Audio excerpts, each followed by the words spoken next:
And we're live, Chummers. Welcome to the Wednesday nights Shadowrun edition. Make sure to follow us on Facebook as well as YouTube to watch our previous episodes. That's the Wednesday nights with a K. My name is Bryce, and I'll be the Game Master tonight. Now, let's meet the players. Tonight we have with us GM Jeremy. Hello, hello. Tonight I will be playing the human Decker, codename Atari. And we also have Laird. Good evening, I'm Laird, and I am playing Shady May. She is a street samurai. And we have like with that. and we have with us Steve. Hey, I'll be playing Almari, the Elven Water Shaman. And Keith. Hello, I'll be playing Mississippi Longstreet, the star of the show, the man. He is a mystic adept professor. I knew this was going to be a mistake. And last but not least, we have Hans. Hi. Dr. Giggles, mercenary, high threat. All right, and that is our team, everyone. Thanks for joining us. And how are we all doing tonight? Excellent. Good. Kind of riding high after the yawning portal. Absolutely. Yes, last Wednesday was quite the epic episode. You should Plug go on some our D&D. YouTube and watch it, everyone, Yes. if you enjoyed D&D. Yes, visit YouTube. The Wednesday nights, not the band.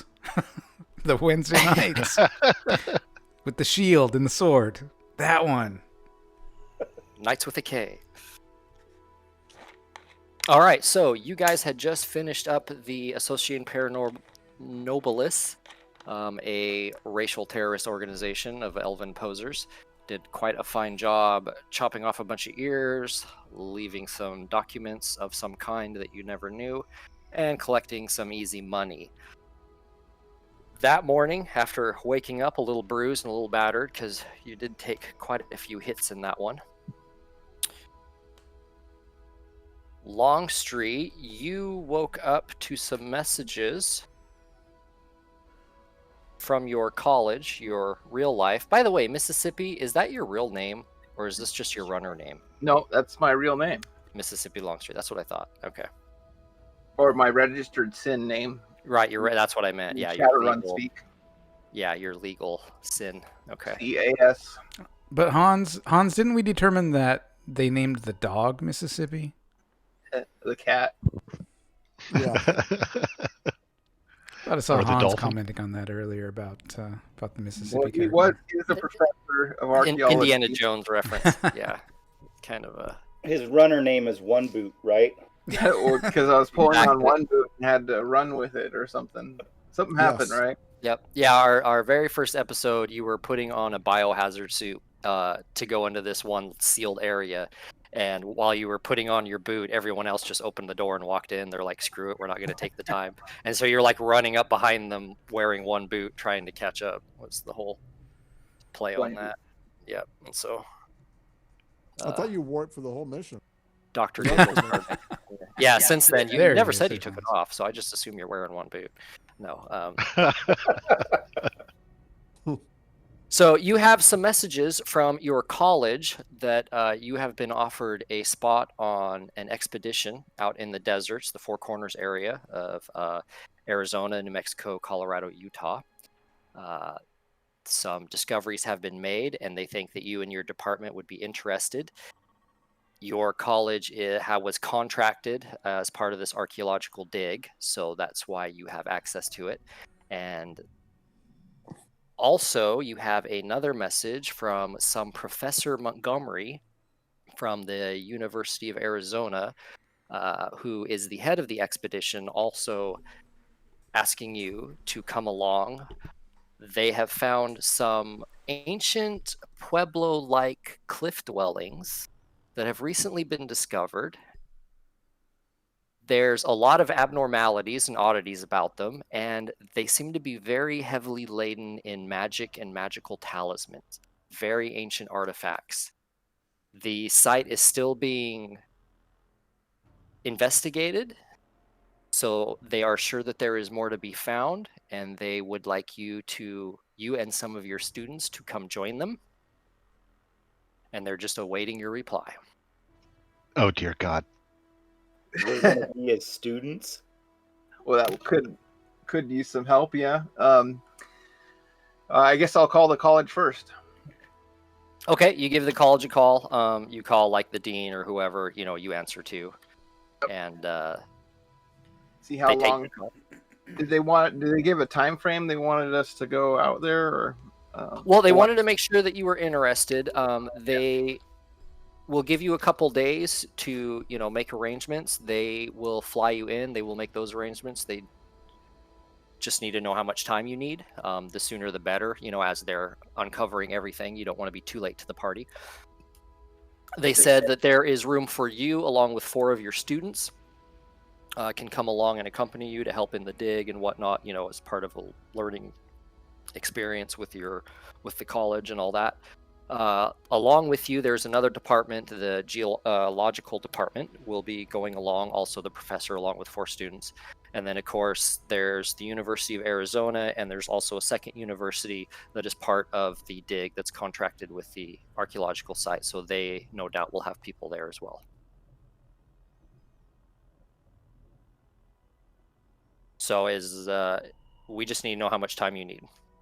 Like, can you leave in a couple of days? Yeah, 2 days would be perfect. Perfect. 2 days would be perfect for us as well.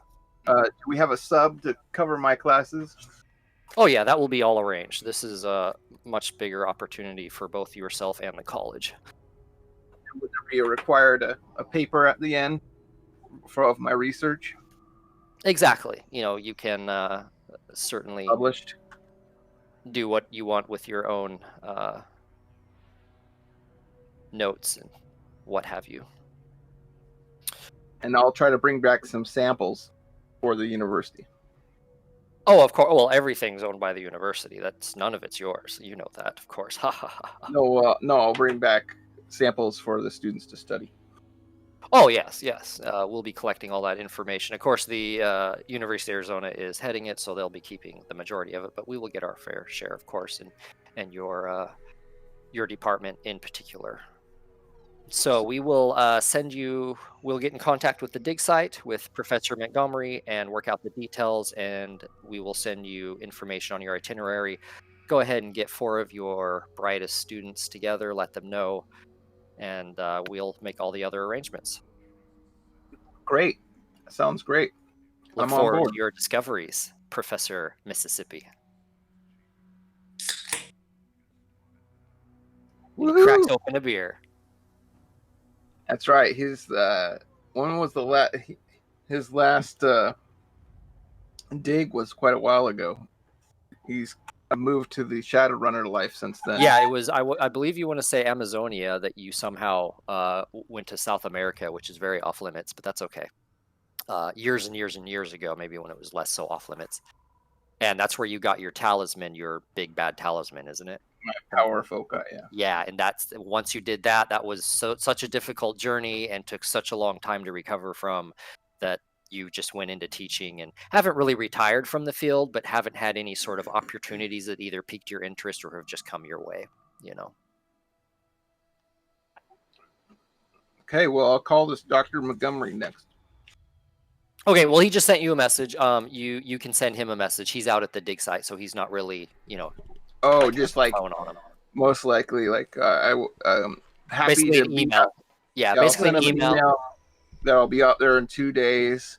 Hopefully you'll have all the equipment we'll need. I'll bring my own equipment, but let me know if there's anything you need on our way out. Okay, you go ahead and send off that message. Later that night, you get a reply saying, great to have you on board. We look forward to you coming. We'll make the arrangements. Thanks for the heads up and thanks for joining us. Blah, blah, blah, blah, blah. So I call all the prophets. Is that our team? We have our team name. Well, Well, sounds like I they're gonna be thought it smart. was appropriate. The Elven prophets. I like it. No, just the prophets. You're not the prophets. So I call them up and say, "Hey, I have an interesting proposition for all of you," and tell them to meet at the 5 spot, or what's our hangout? The Oh, come 5 on. spot. Oh wow, this is our 12th episode. And you don't know the name of your hangout. Shame I like on the 5 you, spot. Mississippi. I like the 5 spot. So real quick, let me interject really quick, because you can bring whoever you want. Obviously, it's your choice. The college was expecting you to bring like your 4 best students in your class, but it is up to you. You can totally bring the gang along if you think that is what is necessary. Or you can bring a mix of the two, or you can bring just students and see what's happening. So I'm not to make it a choose your own adventure or whatever, but I just want you to realize their expectations is you're going to bring your class with you. You know, it's an archaeological dig, you know, but yes, you absolutely can take that fork in the road. I'm giving you that opportunity if you want to bring the gang along with you instead of some students. Who else is he going to bring? Besides, Shady is his absolute best student, especially after a little Atari magic. Well, yeah. Are they going to check to see if they're registered or anything like that? Well, there's Of course they nothing would. saying that he can't bring the Probably students not, and because then we come along, right? I could just give them the because I'm looking to pirate some of this stuff, to be honest.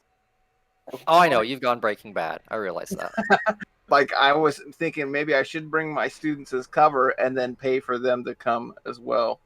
Yeah, because we can go separate, and we need to find a way, because I don't know how it works with getting like, our gear. The over way there. it and that does make sense in a way, because the way it's worded, it sounds like a pretty big deal. Like there's been some big discoveries already, and it looks like there might be more still yet to come. So I mean, it does sound like a big deal. So who knows? Okay. But I did want to organize a meet and talk it over with the crew. Sure. At the 5 spot. So you go to one place and they all go to the other. Your Waffle House, the 10 stack, of course. 10 stack. 5 spot. It's because he's It was a shorter. gr- That's why he's going Well, no, it was a great 5, place. half a 10. Yeah. It still is. Yeah, I love that place. Late night menu.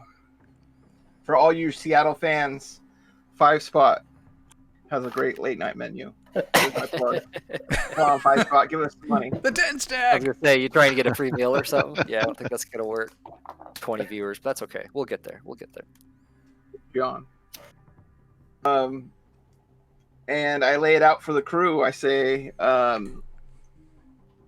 have an interesting opportunity through my school, legitimate work. I'm bringing some students down to a dig in the Four Corners area, and it looks like they've uncovered a number of Native American Pueblo artifacts. I think they could be quite valuable, and if I think I can get you guys in, and we can sneak some of these artifacts off while we're doing research. Interesting. Would you guys be interested how much money do you think is on the table for this short stack? Well, a magical Pueblo power foci can go for 50,000 Nuyen. Ooh. I'm unfamiliar with this place. Where is it that we'd be going? It's in the Look at a suburbs map outside the city. sometime. Just a little bit south of the city, a little bit. Okay, yeah. I mean, it's just I mean, as long as I don't Yeah, lose my nice Wi-Fi out, connection, I'm good, man. Yeah, I'm on board. Count me Yeah, in, we're man. going for a vacation. Yeah. There's Wi-Fi out there, yeah. Excellent. Then count me in. I'm always up for making some money. I've already got my school clothes picked out. Atari, can you get me in his class and make me look good? Oh yeah, I could do that. Actually, yeah. Atari can make them my students. That's true. It Well, they doesn't probably- necessarily have to be all of us, but I think at least one of us, if not more, should be part of the students that you take. So basically, while you're representing your college, the dig, which is from a third party, essentially, is setting up the arrangements. It's their thing. So they're just setting up, Mississippi +4, kind of thing. It's a private thing. So you can essentially bring whoever you want. They're not okay. going to know. They're not going to know. It's not like the dean's going to be sitting there at the airstrip, checking off names like you're getting on a bus in high school. Okay. It's not like that. Okay, well, if they do need forged IDs, then we might need Atari to do that. But if not, I'm thinking you guys can be my crew. Well, I think everyone here has an actual sin, if I remember correctly. So, I mean, nothing forged needs to be made as long as they don't mind using their real name. Well laid out there. Yeah, you'll have to actually get flights under your real names, right? Flights? I thought we were just going down south, man. What? Flights? Yeah. I've never been in a plane. Oh my God. I'm sure it's fine. I'm sure. Yeah. No, I've been on a plane. I mean, come on, man. I had a good job at one point. Not as good as this one. I'm just thinking, you guys, there could be some valuable stuff here, and nothing to do with my addiction to artifacts or anything. Funny you should bring that up. I'm over that. Why so defensive? So do we have a plan? You guys want to come with? I gotta get the paperwork started. We'll leave in 2 days. Do we need any special gear? Because, man, I love shopping for gear. Yeah, you need survival gear. No gas are allowed on the plane. No gas canisters. Okay, so I just want to be clear. Now, the job kind of technically then that we're talking about is to try to fence some magical shit. I know a pretty good Taken talismonger. from an excavation site. Love it. And what's on the table here, we're talking about 50,000 new yen. Sweet. Per item. Yeah, oh man.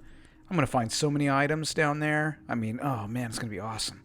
And we need survival gear.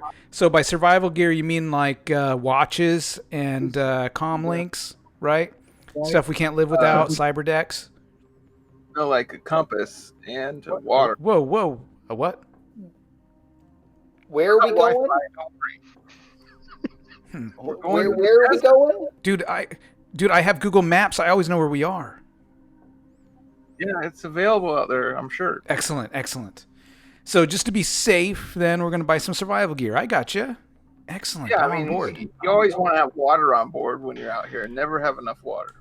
Yeah, I mean, we can probably stop at the gas station or something, and get it. Probably Some like water those bottles. tablets that make water drinkable. Shady's There's a gonna lack say of water? The way he's describing it, Atari, you're thinking it's in the Hellfire or the Hell's Kitchen in Puyallup, after Yeah, Mount Rainier that's exactly exploded. right. And there's like lava pools out there, and it's really hot Yeah. and stuff. It's just a little bit over that way. Yeah, no problem. I'll stock up on a couple extra water bottles, a couple smart waters. Yeah. Seriously, you should bring like a survival kit. Got it. I mean, as Yeah. backup, it can be tough out there in like the Barrens and stuff. I gotcha. By the way,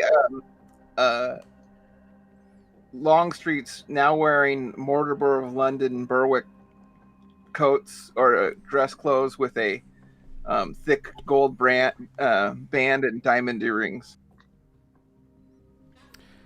He's pimping. Yeah, you been shopping?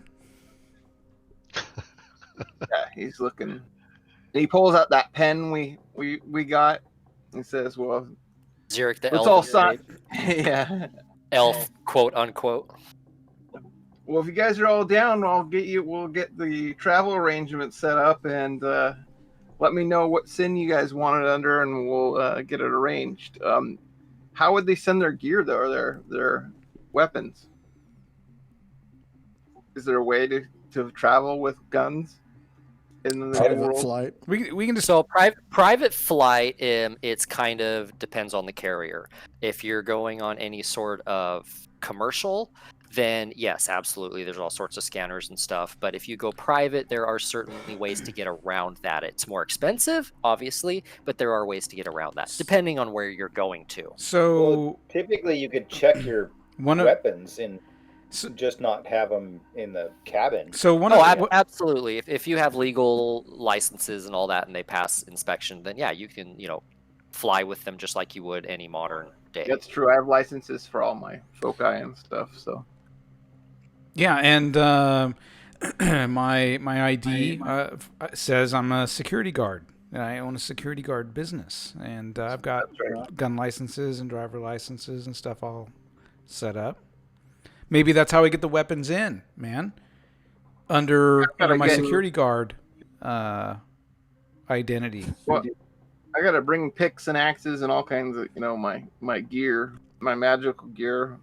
Okay, so while you're sitting there, actually, of course, this is hours later from when you were talking with your college. This is like, later in the day. You get a couple follow-up messages and emails. One is from Professor Montgomery, another one from your college. The arrangements have been made.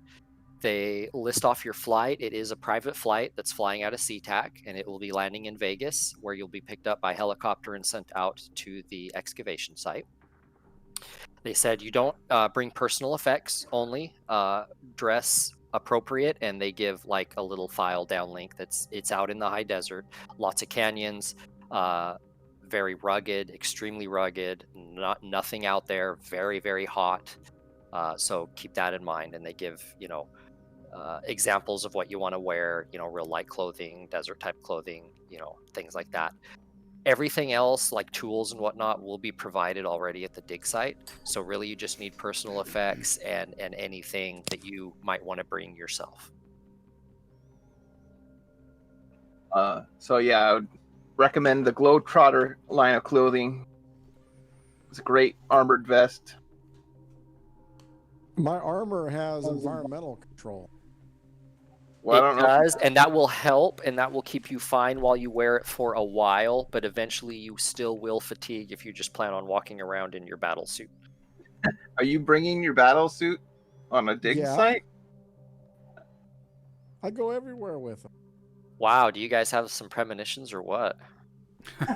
Well, I mean, I'm just let people react weirdly if he's walking around in his battle suit. Absolutely, he will look very out of water. Can I get like a little patch for Moto Security, my security company, and maybe I could put that on his shoulder, and he'd appear as like a security guard or something. Yeah, I mean, you could do that in 2 days. Go down to Kinko's and make a patch. Yeah, that's fine. Do that, whatever. So I mean, if you wanted to bring it, you could. I'm not saying don't bring it. I'm not saying don't wear it, but you can bring it and then not wear it as you're walking around this excavation site, if that's what you're thinking. Or you can and be looked at very oddly by bring these it in our gear 18 bag. and 20 and 25-year-old college students looking at you going, "What is he doing?" That's what I want. I want them to wonder what I'm doing. Yeah, I recommend not wearing heavy armor on a dig site. Looks a little out of the place. Might cause a little notoriety, but we'll cross that bridge when we get there. So not an armor jacket then. Well, an armor It's fairly jacket. heavy. It's fairly heavy.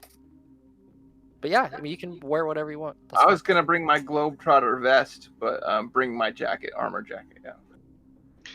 So, in the 2 days, probably later that day after he notified us, Shady got a super stereotypical schoolgirl outfit.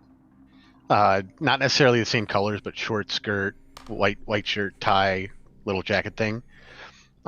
She's gonna have some concealed holster things fixed into them, and then the following day she'd probably practice a little bit to make sure that movement and everything looks good and whatnot. But then she's also gonna get the stereotypical like desert gear, that tan outfit kind of thing, and whatnot. And oh yeah, some fake oversized round reading glasses. Okay, I'll say 300 Nuyen total for all that, just because you're getting a modified thing that you have to go to your Talismonger store, quote unquote. Talk to Wired, and they hook that up for you. Oh, if they do that, that's fantastic. That would put my mind a little bit at ease with a lot of little details and whatnot. Yeah. Okay, cool. And then she'd probably take her armor with her, but not wear it. That's fine. Yep, it's a private flight, so they have room for some stuff. I mean, you can't bring crates and crates of stuff, but you can have Yeah, we won't effects. be bringing our missile. And it is private, so you don't really have to worry about security, if you will. Going through all the commercial. So you guys are all down? You ready to rock? I'm gonna get. Dr. Giggles is also going to get the stereotypical Screwgirl outfit. Okay. No, not really. Is it So 300 for- million. Okay. No, if you're just getting that desert might wear, deserve a 100 million. picture. Yeah, if you're just getting desert wear, 100 million. If you have to buy it, shady in your case, 300 million because you're getting this extra outfit with the modifications, which is fine. So. Okay, so a survival kit, 100 new yen. For like the desert survival setup, clothes, personal effect kit, yeah. Okay. Do we need? If you want to get like supplies, then that's going to be extra. But from what the communications to you said, supplies are already there and will be provided for. You just need personal effects. Oh, okay. And anything you might want specifically, like a favorite candy bar. Oh, gotcha. You know what I mean? Okay, so yeah, I'll get a survival kit. I'm still because the shock pad and the smart gun. Still planning on getting over 2 days. Yeah, you can get those. That's fine. I was gonna They're load not up that on hard. some Go ahead. Oraclium or Yep, Regents. How long is that I restricted? don't believe that's even restricted. That's really thought you could just go No, you can just Yeah. go to a talismonger. You can come to my talismonger. He has pretty good shit. I have one too, but is it the same one? Bert? Bert. Yeah. Yeah, I'm you already- guys have the same guy. Yep. So I want to buy. Let's go. It's 20 a dram, right? I think so. So 20 a dram. Let's go 30. Yeah, it's really cheap. I don't even think it has an availability rating. I think it's really easy to get. I'm trying to find it here. Of course, it's impossible to find. I'm all looking at stuff going, yeah, I think I'll need maybe a maglock pass key on this trip. Maybe some a mini welder. I'll get 50 drams. I'm not bringing it all. I'll bring 30 with me. They're pretty small vials, right? A dram. Yeah, it's pretty. It doesn't small have stuff. to be a vial. It can be a chunk of rock or a twig or anything like that. Yep, exactly. Let me know when you're done shopping. I'm all done. I'm going to show up to the airport and it'll be a carbon copy of Indiana Jones, basically. But shorter. I am gonna leave my van with my Russian mechanic. That's fine, yeah, because he's gonna need it on the 11th. So when you guys leave, he'll need it in 5 more days. So if you want to go ahead and take it there, he'll just park it on the lot, keep it safe. Yeah, that's what I'm gonna do. I'm just gonna leave it with him because I don't know how long. So I don't want to Do I have med that kits? window. Yes, I do. So I'll leave it with him. Yeah, it doesn't even have regions per dram or aurichalcum, which is just regions. Availability is no rating, 20 new yen each, so it's very easy to get. Can I Just go to get your a magical supermarket? Can I get a micro flare launcher with some micro flares? What's the availability rating? That's a dash. Yes. Okay, so that's gonna be 175. Should we get an extra large tent? And We can all stay together. And what about a We're grapple gonna gun? need a tent. What about a grapple gun? Yes. What's the availability on it? Availability on a grapple gun is 8R. We'd have to roll. Okay, yeah, let's give it a shot. Okay. Are you doing this through a contact or doing it yourself? Probably start with trying to do it myself.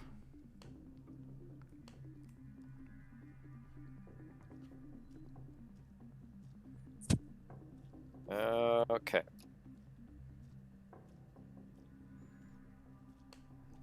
Let's see if I have a contact that's good. Oh, I got a supplier. Oh, I got a supplier. Never mind. I'll use my connection auto. Okay. I was gonna say you should know someone. Yeah, I did. Okay. Yeah. What's his connectivity? What's his connection rating? 1,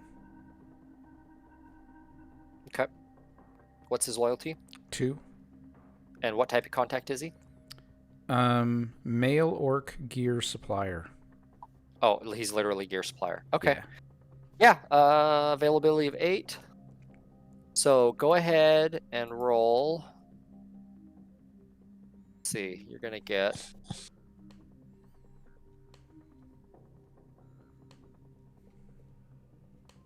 You're gonna get 10 dice against my 8. Okay.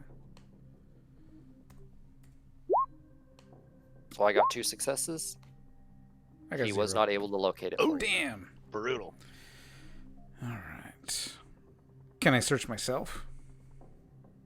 Did you glitch? Did you piss him off? Do you want to search yourself? Yes, you can. And that is gonna be.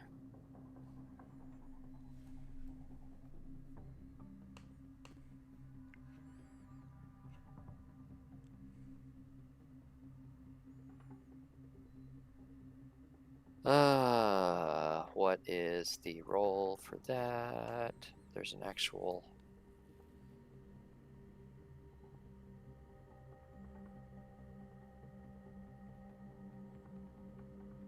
Okay, let me look at this way. Bear with me one moment. We have not had to do this in a very long time.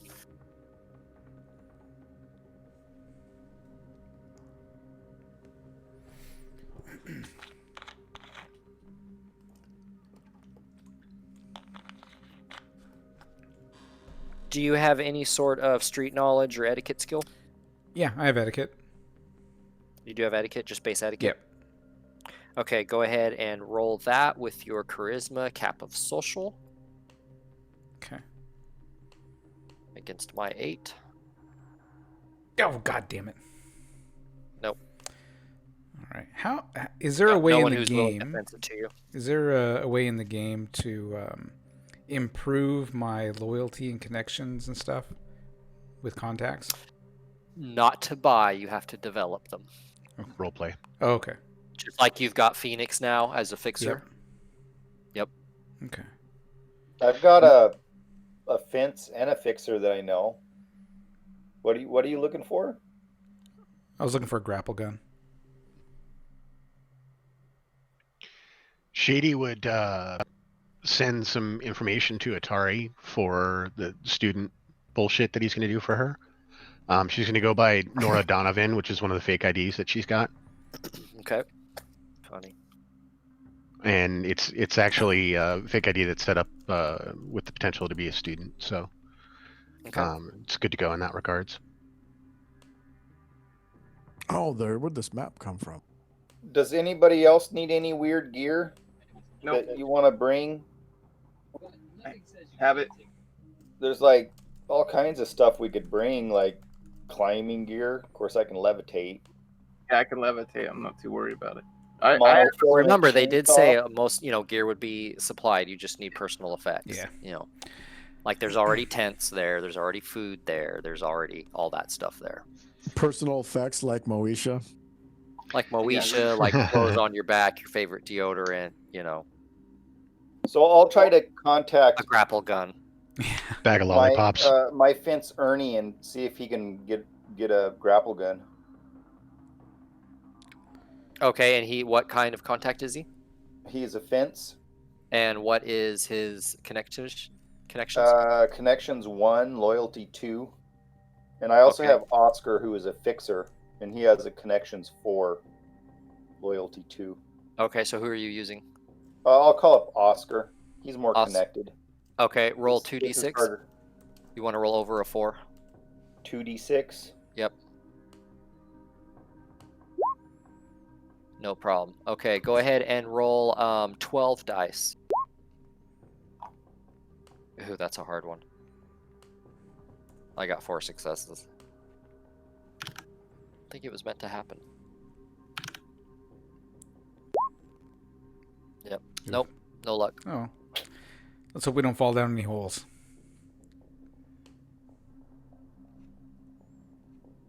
Well, we can levitate. I can probably levitate all of us. We can probably get rope and stuff there, so. Okay. Grapple gun would be nice, though. Damn it. Next time. I got to develop my relationship with Otto. Yep. As you buy gear through him, it'll go up. You know, if you Yeah. do any runs for him, or you give him stuff to fence. You know, like guns that he'd be interested in and stuff. You know, Yeah. whatever. But yeah, there's ways to develop it. Roleplay. What Laird said.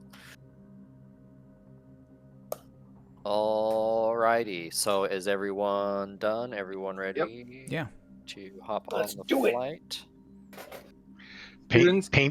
Painting gear, art supplies, quote unquote, in hand. Yeah, Nora's ready. All right. So in your handouts, there's a map of North America that you should see. You can reference it if you want.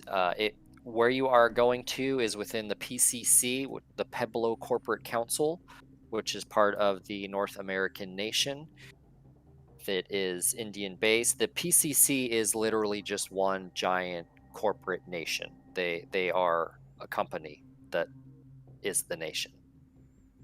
You'll be flying into Vegas and then heading to the Four Corners area, which is just east of there. If you know what America looks like at all, you know, it's east of Vegas, west of Santa Fe. On the airplane, I'm like, "Hey guys, we've been flying for like 90 minutes." No, it's just your illusion of time. No, So I looked right here on my comm link. It's 90 minutes and we're still in the air. This is one of those slow flying planes. It's supposed to be more fuel efficient. Yeah. Are we sure we're not going in circles or something? Maybe, but just bear with it. Just south a little bit further. Don't worry about it. I turn on some music. Okay. You end up taking a nap. Meditate. I've never been in a plane before, so Okay. Yeah, it's a small private plane, just a 2-engine. It is prop, one of the hyper turbo props. It's actually called a Cessna C750. It's got a little bit of room in the back for all your gear, which is all your stuff is stashed into, and then all of you as passengers, room for a couple more. And you fly down to Vegas. As soon as we're around other students and all like that, Shady is like, she's on stage. Boom, that's it. Full into the role of this Nora, who's slightly bubbly, slightly entitled. She's really not there for the archaeology, but whatever. Sure. She thought it was an easy A class. Exactly. No, the geology department is there also. The professor and those 4 students, are all kind of huddled together talking about rocks and shit. Any student that Shady talks to and then walks away, I walk up and I'm like, "She's trouble. You be careful." Okay. Students. While you're up in the air, Shady, actually, you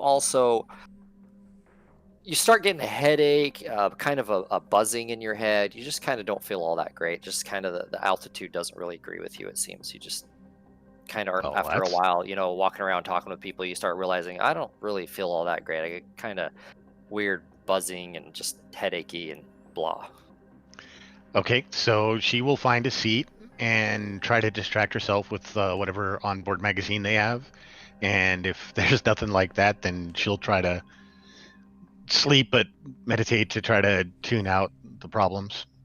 And that's the way she'll spend the time. All right.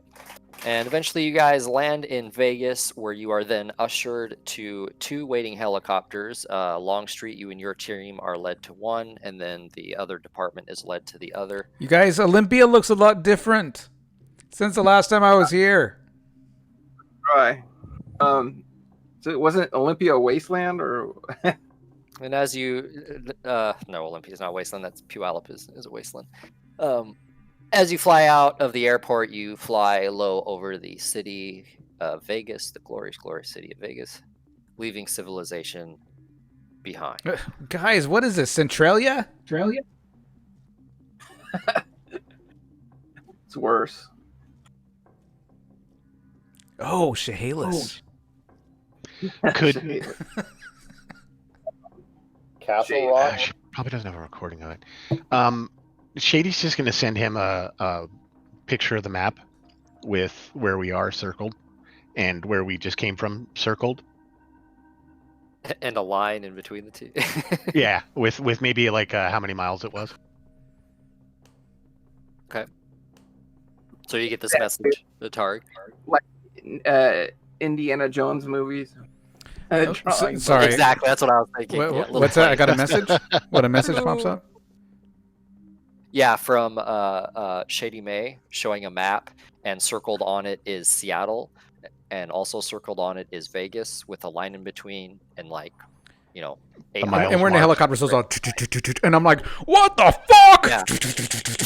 What the fuck? This was not the deal. Okay, BA. Here's a glass of milk. Yeah, we can do this the easy way or the hard way, Atari.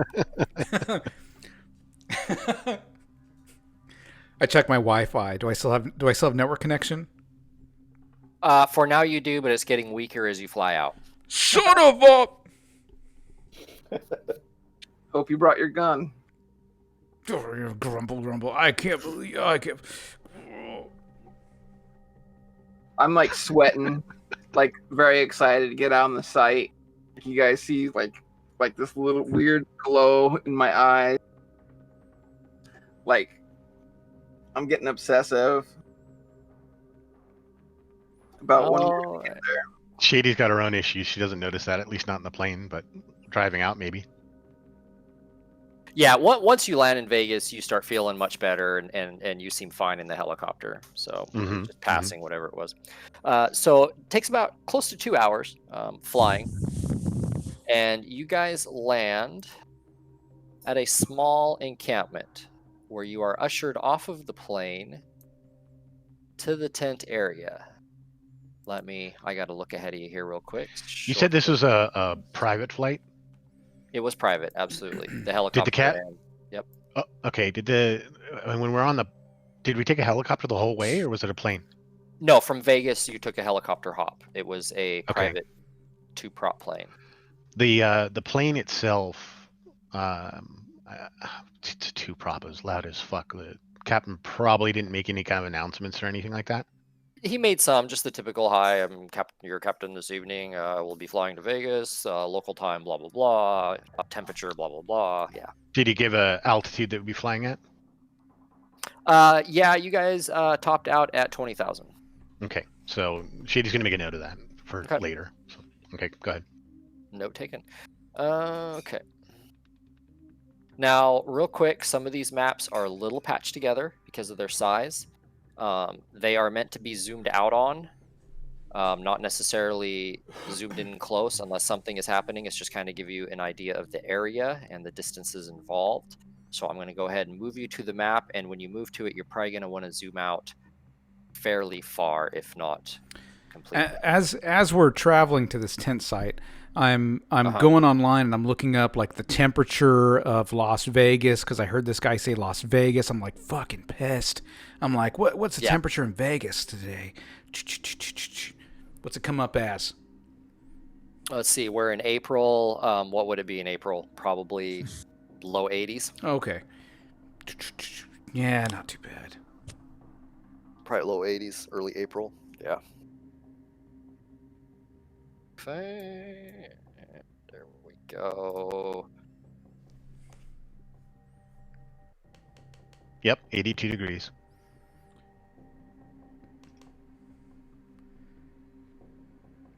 Okay, as we're going over this, I'm like, what the fuck?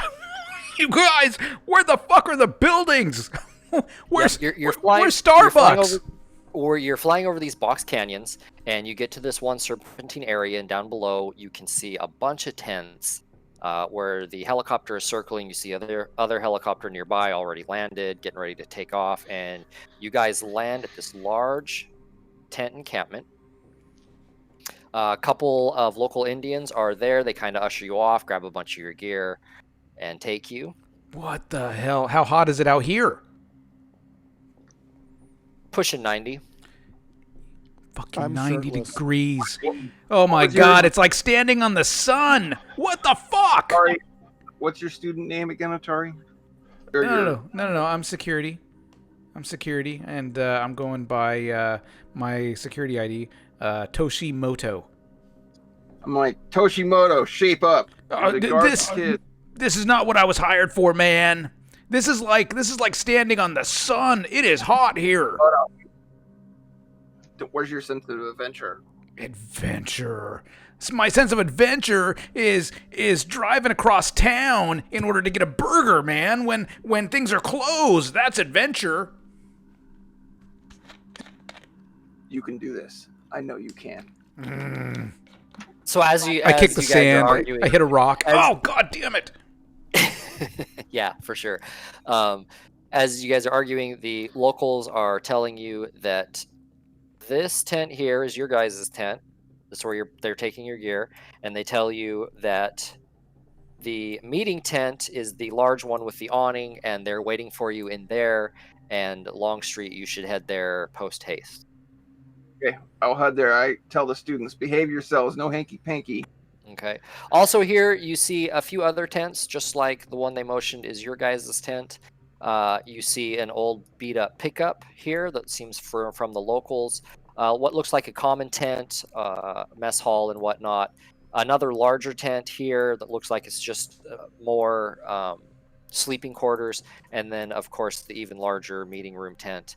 Back in the back, you see a couple of different like TP tents that are holding supplies, as well as some, you're guessing, artifacts to be taken back. Shady's going to get changed into the desert gear and, cravat and everything with the dome hat. Yep. And Perfect. the, oversized glasses. God. I'm just wearing tiny shorts. She's got a lollipop stick sticking out of her mouth, too. I'm looking for this gear that we were going to get for free or whatever. Like, what the hell? These leather pants are too hot, man. Jesus Christ. You bought desert gear, survival gear. Okay. So part of that is the proper clothing. Okay. Yeah, make sure So you have like safari gear of some kind, okay. desert gear. Yep, you bought that. You said specifically. Because that's not provided, that's personal. But there is water, there is food, there's canteens, there's bedding. I grab water. There's a little chest to put your things in. So here's what I do. I look at the smart water bottle that I brought along for the trip, and I'm like, son of a bitch. Which you already like 3/4 drank just on exactly. The I'm like, ugh. And I finish it off, and then I go fill it up with some, grab some new water bottles. Start putting them in my pants. In the supply tents, there's a couple barrels of large stale water, that they draw from and whatnot. I put my head under it. Can't believe how hot it is here.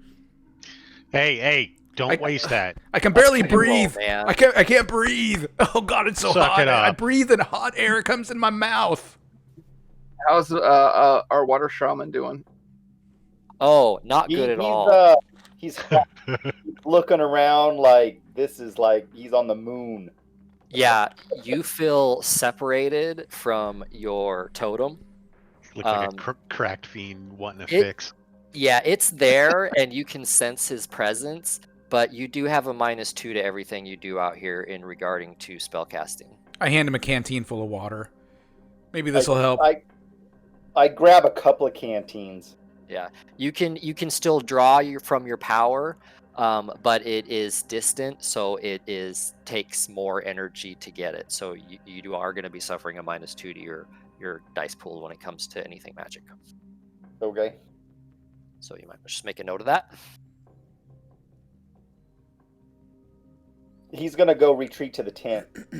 I'm gonna look for people to talk to. What are other students doing? They're all making camp, gathering with their professor, getting situated, and then you see the other professor heading to the main tent. Otherwise, you do see other students kind of coming in and out of tents, communing. You do see a bunch of people get in the pickup and take off, loaded up in the back because if they're being transported somewhere, and I'm going to look around. I want to find 30 one of minutes his... later, truck comes back, with different people dropping off. I want to look at Mississippi students, and I want to try to find one that looks like trouble. So you guys are Mississippi students? Oh, there's not any additional students? No, he took you in their place, but okay. There is the other department, the geology department, that had other students. I look at the geology department, and I'm kind of looking for, somebody looks like trouble. Someone who's maybe cracking jokes, kind of a smart ass. Maybe complainer. Yeah, it's kind of a comical nerd, smart comical nerd amongst the group, young 20s. Yeah, I'm looking for somebody who's corruptible. Okay. Youth. Let's see. And I'm Roll a charisma plus intelligence. Okay, charisma plus logic. Charisma plus logic. No, charisma plus intuition. I'm sorry. Let's see. Intelligence. That's intuition. Wrong system. Let's see here. Charisma. When I click charisma, it just wants to know a modifier. Say no modifier, and then it'll pop up another window. Oh, there it is. Okay. I got 0 successes. Oh. I'm like, hey, yeah. hey, Shady, Shady, look around. Look for a troublemaker, someone who's easily corruptible. She was already actually planning on looking at like the people going out and the people coming in on the truck, trying to get a beat on them. Dr. Giggles, come here. And I can't read these kids at all. Come here. These damn whippersnappers. She would then spread out to the students, What's but going on in her the first chat? suspicion is the people that have been hired locally. Yeah, Okay, that's yeah, cool. they're local Pueblo Indians, part of the, just local town hired to help out. I go up to one of the Native Americans, the Indians. Yep. Hey, how is it out here? You guys been finding anything? Yeah, all the science types seem pretty excited. Well, yeah, but I mean, how do you feel about that? Just another job. It's good for the village. I hear you. Look, if you happen to, spot anything, on your own, or if you see maybe a student, on their own, finding something that looks interesting, let me know. And there could be something in it for you.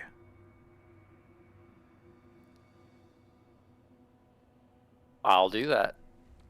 All right. He gives you this weird look as he's saying that. Damn it. He's kind of.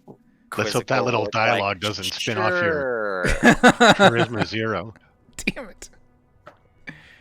Trying to make some goddamn money out of this job. In this tent. We'll get money, don't worry, Atari. All right, so along street you head to the main tent where you were told to head after settling in. Yes. Drop my stuff off, my jackets and stuff, my clothes, and then go to that tent. Okay. So you do that along with everyone else and then kind of split off. They kind of start meandering with the other students. Atari starts acting really weird talking. Yeah, I'm just going from person to person. Look, man, you see something. Shady May is skipping off towards the pickup on the other side of the camp, to check out what's going on over there. And yeah, Shady, they are just students heading to and from the dig site from kind of observation and talking with them. That's what's going on. The locals are providing all that for you guys. Okay, and Shady makes sure to treat the locals well. Okay. Yep. I mean, they're very nice, very approachable. They're happy to be out here helping you guys. They're interested, curious what's going on out here, that you found in their local lands where they've grown up and all that. Mm-hmm. The white man is trying to steal your stuff. In the main camp there, you see a few fairly nice sleeping quarters. It's very well decked out. It's got a little stove on there for at night, and rug on the ground, so it's nice. Big table in the middle, and on this table you see some artifacts, some sticks with leather wrapped around them, and feathers, and necklaces and jewelry of turquoise and agates. I walk up behind Mississippi, and I kind of whisper, "Is that it? Is that the stuff?" Atari, wait in the camp. This is not for the professor. You also see some skeleton bones, what looks like laid out like a spine and a head. And the head's a little disturbing to you because it seems more elongated, and you could swear it has fangs on the end of it. The eye socket pockets are set weird on the back. Roll logic. I just posted my Just pure current logic. garb. Excellent. Jesus. Long string. You instantly recognize this as a serpent head. What? And it's A like serpent? the size of a human head. A serpent, like the head of a snake. Oh, wow. And it's But on like, a human body? no, you see a spinal cord there. And then you see a snake head about the size of a human head there. Wow.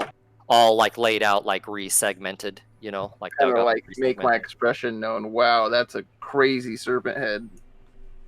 Yep. Ah, you must be Professor Longstreet. Yes, You I hear am. one gentleman say, "Welcome, welcome. Good to meet you. I am Professor Montgomery. I am the head here at the Dig. So glad to have you and your team here. I'm so excited to have your magical expertise." As you can see on the table, this is just a small fraction of the artifacts we've dug up, and from what our small talents can determine, they are high in magic, and that is why we are excited to have you along. There is much more yet to be found at the dig site, which we are going to get to momentarily. But first, I just wanted to show you these first few artifacts and get you settled in and let you catch your breath after that long flight. I know it can be a little bit traumatizing first coming out to the desert, and answer any questions you may have. Very well met, Dr. Montgomery. It's nice to be around intellectuals, not usually able to be in present equals. I like to check out some of your artifacts you've seen. May I? Absolutely. Feel free. So I don my enchanting gloves so that I'm not affected by negative enchantments. Okay. And I shall... First, I'll use just a magic sense. Yep, so go ahead and roll in a sensing. Well, Add your enchanting gloves to it. Oh, do you have a sensing? I have a magic sense 1 as an added power, which is a detect magic spell. Okay. All these artifacts are magical, not the bones, but the artifacts are all magical. Just as 60 meters, so they are magical. And They then are. I have Does it tell you what kind? Like if it's sorry, a what? foci or... Yeah, it says detect presence of all foci, spells, wards, magic lodges, alchemical preparations, and active rituals and spirits. Okay. Yes, all these items are magical. A sensing is a skill, though. Yeah, I don't have a sensing, but I have focus analysis from my artifacting skill. Go ahead and roll it. We'll give it to you. Go ahead and roll that. Holy shit. These are foci of various types. Sorry, I think you it added. Did it add my... Add your gloves to it, yeah, while you're wearing them, inspecting them. Why did You don't really need to with 7 hits. 7 plus 6. Plus 2. It should just be my 7, right? It's your skill plus the skill attribute attributed. Oh, okay. And your mental limit's 7 anyway, so you can't get any more. No, with 7, yeah, you can instantly tell. No, These are foci. You see one. You can't tell their power though. You can tell one is an enchanti foci. 2 of them are spell foci of one type, and 1 is a summoning foci.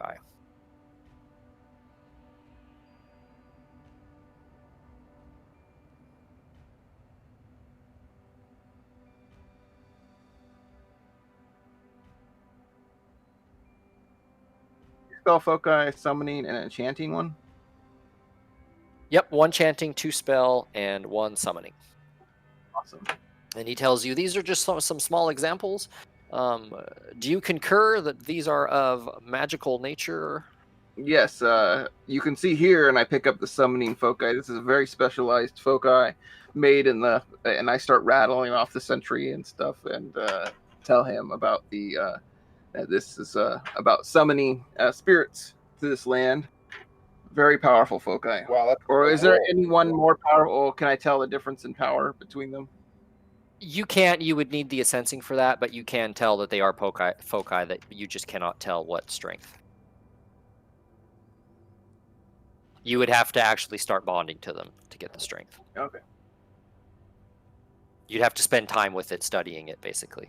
Okay. Nice, Laird. Oh, I wish we could link that.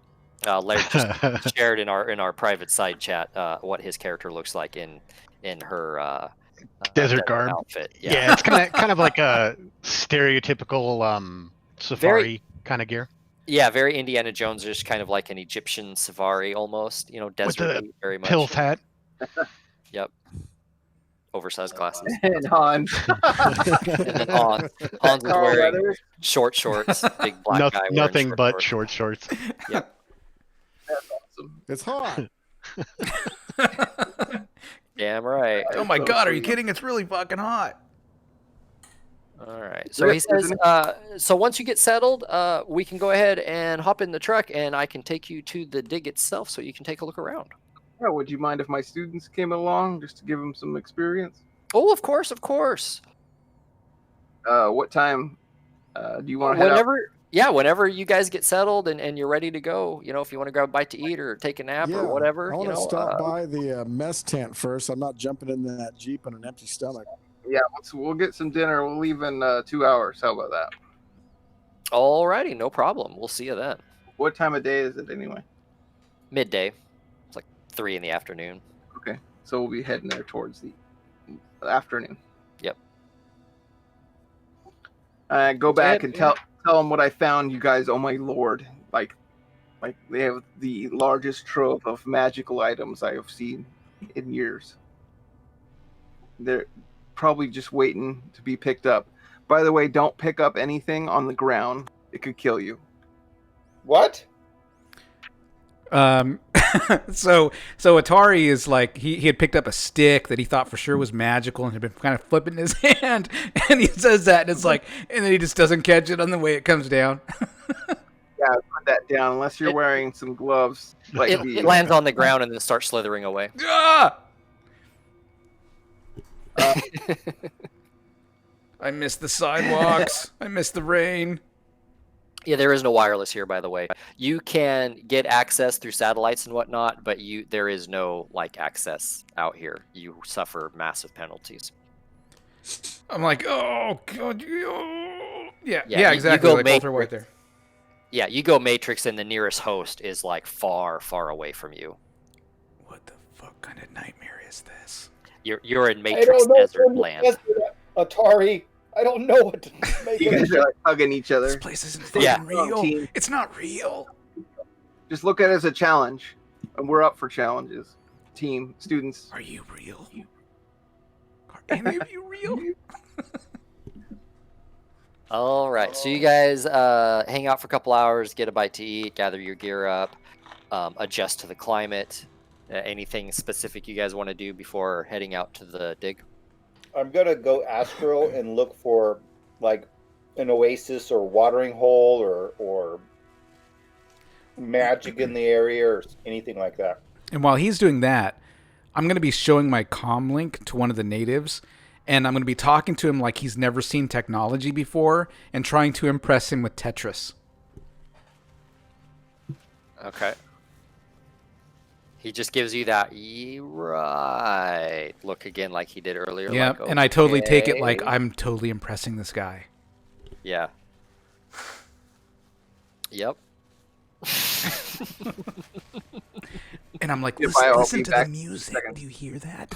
It's magic. So many, I'd say, I don't know, 40, 50 kilometers away, there is an Indian village, and there is a pump well there.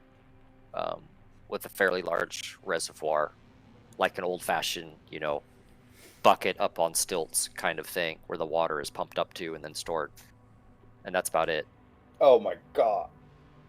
Otherwise, like a river or whatnot, like an actual body of water, natural body water, is hundreds of kilometers away. Hundreds.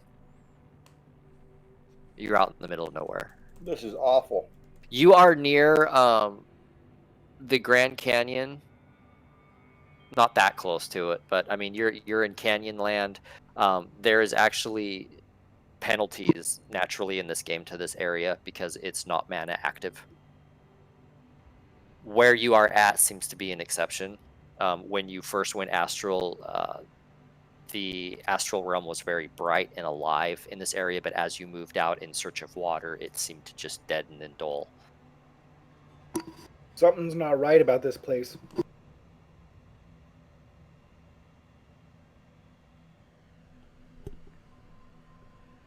Seems perfectly fine to me. Just a little hot.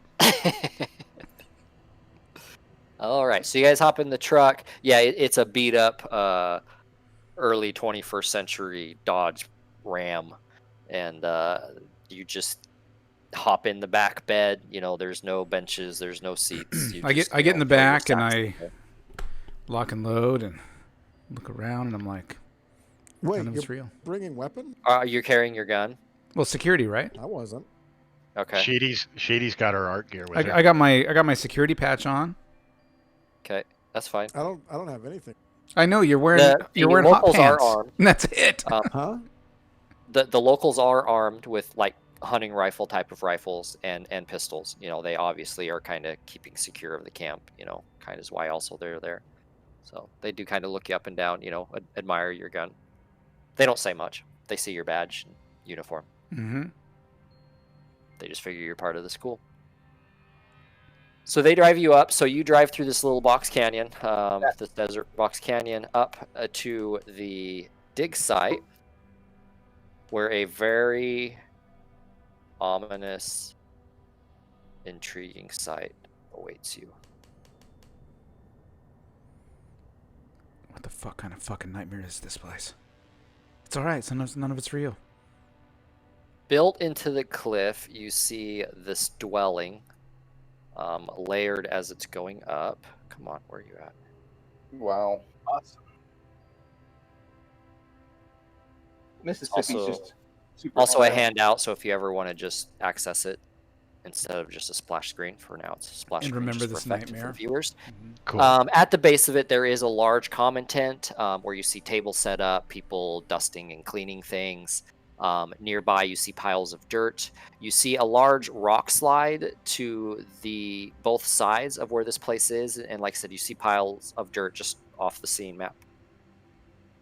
Where the rest of this has been dug out, what happened is there was a rock fall that exposed part of this ruin, and the locals discovered it, and they reported it to authorities, who reported it to the scientists and archaeologists who came and dug it all out, and that was part of the contract your school was part of. And they discovered these old pueblo dwellings, but they're very strange. Everything is kind of rounded like holes, disproportionated, and inside are all these murals of serpents the size of men, along with men interacting with each other. Wow. I tell them about the skeleton I saw of the snake person.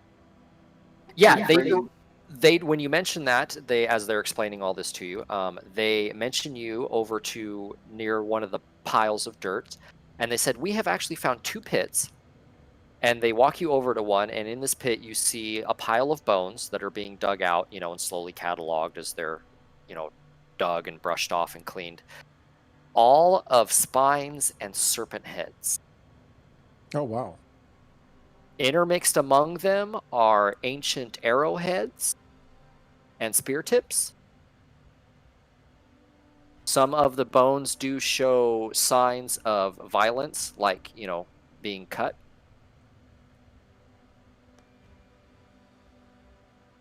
They have dated the skeletons, and they appear to be over 500 years old.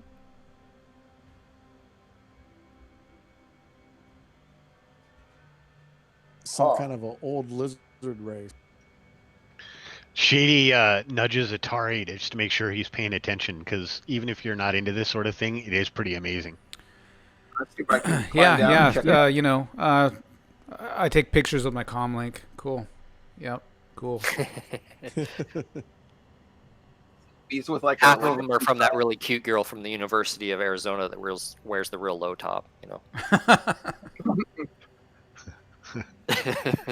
Shady would probably also pull out a sketchbook and Okay. be sketching murals and other things in here that are of interest. All right, and they do, after a while, they do, after talking and showing you the pits, they say, why don't you come inside, we'll show you some of the murals. And so they direct you to go inside. You see various rooms and corridors. It looks like individual housing units and common areas. There are these almost like round nest-like bed structures where there's like petrified nesting materials of, wood and whatnot. Natural fibrous materials that would be used as bedding. There are some tables. There's a lot of pottery. You do see on the basic murals, especially in the public areas, artwork of daily life, just going about,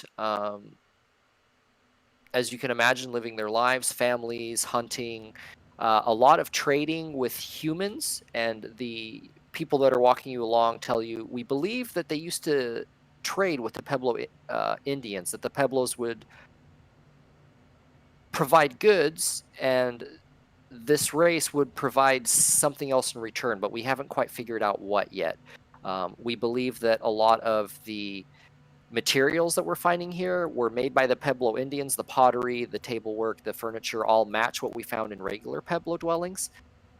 However, these artifacts are all foreign. They're not of Indian make. That we've never seen these type before. And every once in a while we come across them. There is one area where there is more of a warlike kind of, you can tell they're warriors. You see other dead serpent creatures, other dead ancient creatures like large wolves, we'll say, desert animals. Wow. Who wants to I'm stay here used to tonight? I'm used to fish. And it's stacked layer on layer on layer, very, very tall. All the openings are rounded, almost like at like J.R. Tolkien's Hobbit. The doorways are round. Everything is rounded. Very typical, like comfortable for a serpent. So the dimensions for you are all kind of off. It's not very tall. It's a lot of wide, twisting corridors and weird bends and angles, and it just kind of makes your head spin a little bit after walking in here for a while because it's just not natural to you. Crazy. Who wants to stay here tonight? I'm ready to leave. No, we gotta find. Ask him. So, where are you finding these magical artifacts? We found them strewn in amongst the ruins, around the rooms, various places. It didn't seem like they were concentrated in any one area. It just seemed like they were survived whatever happened here and were just left laying around. We did find a couple in the pits. We have since totally surveyed this area, and as he's explaining that to you, another young gentleman comes running up to your group saying, Professor Longstreet, Professor Longstreet. Yes, sir. I'm one of Montgomery's assistants, and we have just uncovered something that we need you to come look at. I tell my students, come along. Let's check it out. Sounds exciting. Shady's already by his side. I wipe my finger on the side, look at the dirt on my finger, and just roll my eyes in disgust and follow. All right. You guys head back out of the ruins towards the common tent, and they direct you over to the side. A small shaft was found, and some of the workers uncovered it, and there's another opening here that leads... Well, that looks like your place, Longstreet. My hobbit. Undiscovered place right there. Hold on. I push him aside. I'm like, security, hold on. I inspect the hole with my cyber eyes and look for any life in there. My looking for heat signatures. Looking for I think people are already cyberware. in there, No, right? through my cyberware. No, sorry, looking through my cyberware, right? The cyber eyes, looking for heat signatures. People are already in there, aren't they? Did they? I just stand with my arm. Nothing but heat signatures. And I'm like, this looks dangerous. This looks dangerous. I don't know. Hold on, Professor. No, this is exciting, and I dash on in. No, my thermos. Ah. It was nice knowing him. Being such a wussy. Shady's gonna follow him in. I am not standing out in the sun. Yeah, it's probably cooler in there. I head into. I'm just gonna hang out on top. No, when I grab him and I'm like, get in here. I'm not crawling in a little tunnel in little red shorts. It's not the first time. Let's go. Our The adventure of mercenary just has tiny shorts on. God. If you're a student and you've got tiny shorts on, where's Moesha? In the tent? She's back in the tent. Yeah. It's pretty brave. All of you. right. So you guys walk through this small uncovered entryway into this large natural cavern. In here, there are some small sand drifts, and along the far wall with your lights that some of the people brought are illuminated some stonework, some worked unnatural stonework. Off to the side, you see a couple skeletons, and in a funnel directly in front of you, the stonework narrows into an opening. And in that opening, you see this shimmering, like a barrier. I take a photo. We just discovered this. Can I do an sensing on the barrier? Yes, you can. I take a photo of the barrier. Okay. It's this odd shimmering, just out of focus. You can't see through it. It's very odd, like a heat shimmer. You almost glitched that, my friend. -2.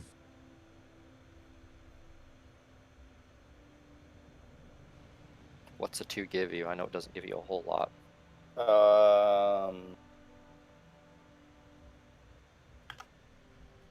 There we go. Found it. Presence, location, cyberware implants. There's no cyberware implants. Class of a magical subject. It is a spell. It is a... what kind of spell is this? Oh, I can look really quick. It is a...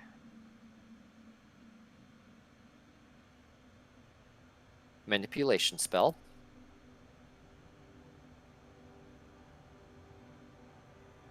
You're fairly certain it's a barrier. Some kind of mana barrier, something up ahead. You can see it in astral, and you can see it in physical. So that makes you believe that it's either a dual-natured barrier or that there is both a mana and a physical barrier placed here. You can't tell the strength, but it does seem to be a pretty bright, powerful aura. Hey guys, you notice how the walkway slithers like a snake? No. I was kind of thinking that it was the Superman symbol. Yeah, those are like sand drifts. Just uneven ground. Where's Dr. Montgomery, the guy with the hat? Yes. Along with some students, the other college representatives introduced to you as Kangley and Kwan from Stanford. Oh, Stanford. They represent the third college. There's the University of Arizona. There's your college, which is an offshoot of University of Washington. And then there is Stanford. Those are the only two from Stanford. They're just basically there to watch. They're like representatives. There's no teams here or anything from that school. Ask, is there any magicians among your group here? A couple of the students have some abilities. Absolutely.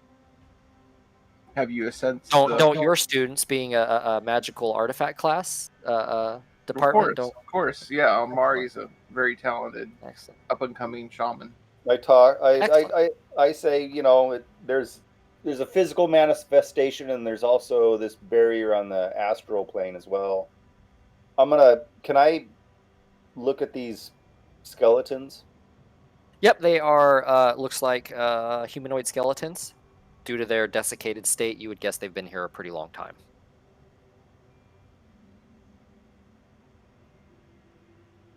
Roll perception. Do they have those oblong skulls? No, they have normal human skulls. You do see near them some spear tips. Some fragments of clothing, very fragmented. And there's some spots on their bones seem to be unnaturally chipped. I'll point that out As to though cut or wounded. the student body here. Possibly, the way they died. I'm pointing out to Dr. Giggles. Maybe his medicine. That's fascinating. Let me get a look at that. Maybe Dr. Giggles could do a medicine check or something on there to determine cause of death. What are we looking at? These bodies over here, Dr. Giggles. I'll take a look. I did not mention also the natives. There are a couple natives here. Just, security and, you are on their land, so they're just keeping an eye on them. And they're keeping an eye on you. I'm going to use, can I use medicine to see if I what the cause of the... Yeah, you can use an active in place of a knowledge. Go ahead and roll it with a -2. Good. You're just determining death, kind of doing a field autopsy. Yeah. Holy Nice. shit, Dr. Giggles. They died in the year this, at this time, on this day, in this phase of the movie. No, these are, from your experience, these are obviously combat wounds. Melee combat wounds of some sort or another. They are a bit unnatural, almost like large bites, like someone was chewing on them. Like very old. Snake head. Yep, very old. Happened before they died. You can tell because of the way that they rotted. You would say that they've probably been here hundreds of years at least. I mean, these are ancient skeletons. Yeah. Probably local Indians that found their way in here and couldn't get their way out, or some other bad thing happened to them. Maybe some creature lived in here and ate them. Yeah, bit the fuck out of them. Hey, doctor. Seeing how these things died, I know it's been hundreds of years, but this is a magical place. Would you like to go get geared up? It might be a good idea. I'm feeling under-geared in little red shorts. I'll ask the Indians if they could give him a ride back, and while we examine this barrier here, if they could give him a ride back to the camp. And yeah, we can. Looks like about every 15 minutes to 30 minutes, there's a truck that comes and goes, bringing supplies or people and whatnot, artifacts, things they've dug up, back and forth.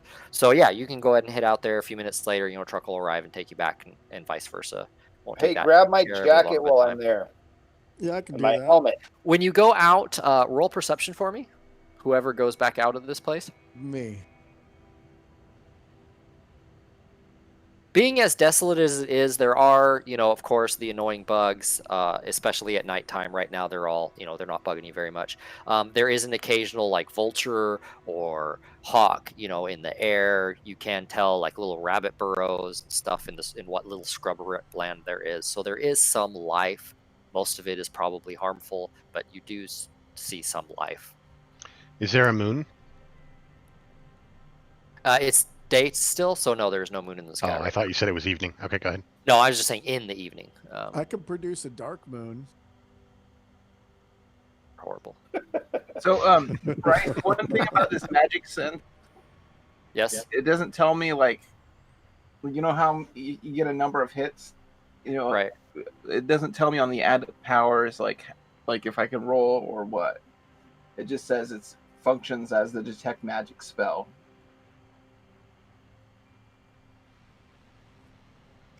It's just, I guess it just can detect the presence. It can't actually. Right. tell me Exactly. anything about it. Yep. Okay, that makes more sense. Yep. So it's that's obviously magical. Yes, yeah, that doorway, that barrier is no, Dr. Googles, you can't go past it. is very magical. Oh, whoops. Yeah, Well, which way was the way out? south. Well, yeah, I asked him to get my my armored jacket. Yep, mine as well, and my helmet. Well, we're gonna send my advanced student, Doctor. What's his actual name for? I gotta use his regular name that he's using, not Dr. Giggles. It's Braxton Williamson. I gotta send Braxton back to camp to get our gear, but I think we could excavate and try to get beyond this barrier. What do you think, Dr. Montgomery? That sounds good. I know I got one of my students over there taking a look at it. I watch her. We'll see what we can do. I might be able to try to bring it down. Yes, that's what we were thinking as well. I lean over to the girl. What do you think it is? You think it's something magical? It is definitely something magical. I believe that there's a dual mana and a physical barrier cast there in order to keep us out and whatever in. Yeah, Very I was thinking the fascinating. same thing. I can't quite tell the power, but it's definitely very powerful. It may require a ritual counterspelling, which could take hours for us to break. Yeah, But, I we was need to thinking study a spell, little longer. counterspell, something like that too. Yeah. And she looks over at Elmari. Yes, you seem well versed in magical arts. Perhaps you can aid me in this. And she, totally walks away from you and starts talking to Almari directly as they study they study this barrier. That was awesome. Ice cold. Out. Shut down. All right, and I need to take a quick bio and refill my coffee cup. So if it's okay with you guys, we'll take a quick be right back before we hopefully crack open this mysterious place. Sounds good. All right, viewers, we will be right back. Take advantage, players.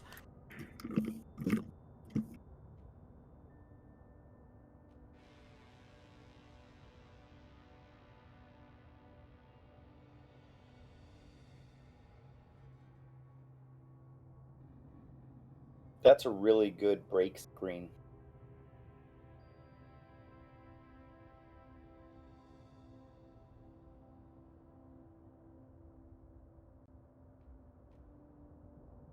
Damn, you're tall. Yeah. Elmari's pretty tall.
And I am back, Chummers. How are we doing?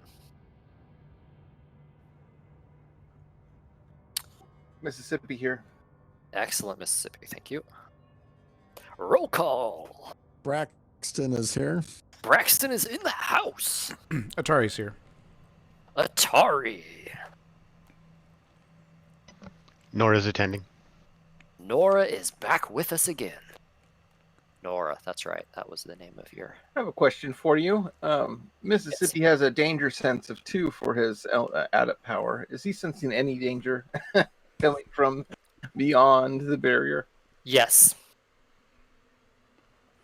So I informed Dr. Montgomery. That's a fascinating ability you have. And I wonder if we should open it. I still am very curious, and perhaps we should report back and sleep on this before we act so rash. Atari has a perception of 4. Does he perceive he was getting the cold shoulder? Roll it. I perceive yes. I don't even have to roll that. Right. Yes. Yeah, that might be a good idea, Dr. Montgomery, because it looks like that barrier is very strong. We're still on the... Yes, I am sorry. Thank you. On the Be Right Back splash. Yep. Thank you, Atari, for that. Would you recommend... do you think we would need a ritual to bring down that barrier? Well, we're doing the gear run. So you're talking to Montgomery. Montgomery's going to come over here. You're not going to... Well, Montgomery was talking about waiting the night here. Right, because you were telling him there's danger on the other side, and now he's like, ooh, I don't know if we should mess with this right now. Let's think on this, you know? And you're asking about how to get through it now? Yeah, if he has any recommendations. Well, I don't. My one mage is consulting with your mage there. I don't know what an elf? Almari. She is an elf, yeah. I'm not that old. I'm going to be working close with her. Uh-oh. Okay, yeah. No, she's very friendly with you. Yeah. I mean, what does age have to do with it? And she's magical. She's a mage. She's hermetic. She's not shamanic. She's hermetic. So she's very logical. She does believe that this is a mana and a physical barrier, both cast, possibly anchored here. They seem to be very strong, but she has to study it a little longer before she can give any advice on how to get through it. You can try to sense it again if you want. See if you can gather any more info. Awesome.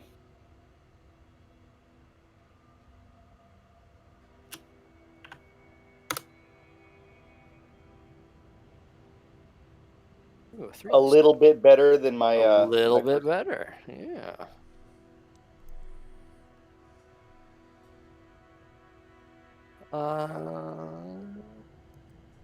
The force is higher than your magic. And that it is, in fact, a mana barrier and a physical barrier. Very powerful, higher than your magic rating.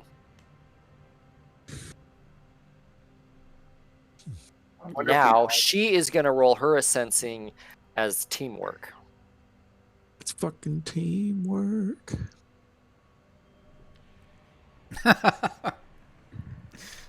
Sorry, took me a minute.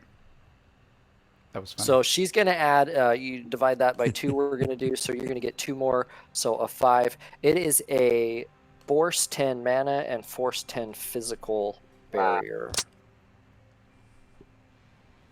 I share that with Longstreet because he would have some kind of idea. Yeah, I don't think we can get through that. It would probably, she says it would probably take a ritual. It would probably take all of us together. Unless someone is powerful enough to counterspell a level of Force 10. Nope. Which is basically Force times 2 versus your counterspell plus, I think, magic or willpower. Yeah, I bring some gadgets to help me with the counterspelling, but I don't think we could take this down unless we do something like that.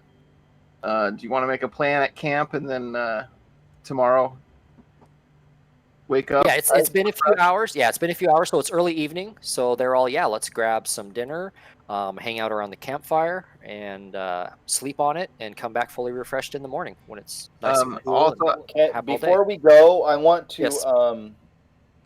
try going astral and seeing if there's any secret passages or anything like that. I can't pass through stone, but I mean, Correct. if I can see any cracks or anything like that, and I'll look physically as well, and I'll just go along the perimeter, and I'm looking for any secret passages or buttons or levers or keyholes or Give me anything a like perception test for that side. that. That doesn't have a modifier because it's not magic. Nope. Okay. You detect nothing there physically along that side wall, the west side of the room there, so to speak. And you also astrally, it's solid earth behind that. There's no way around. I'll go to the other side. Okay, roll it.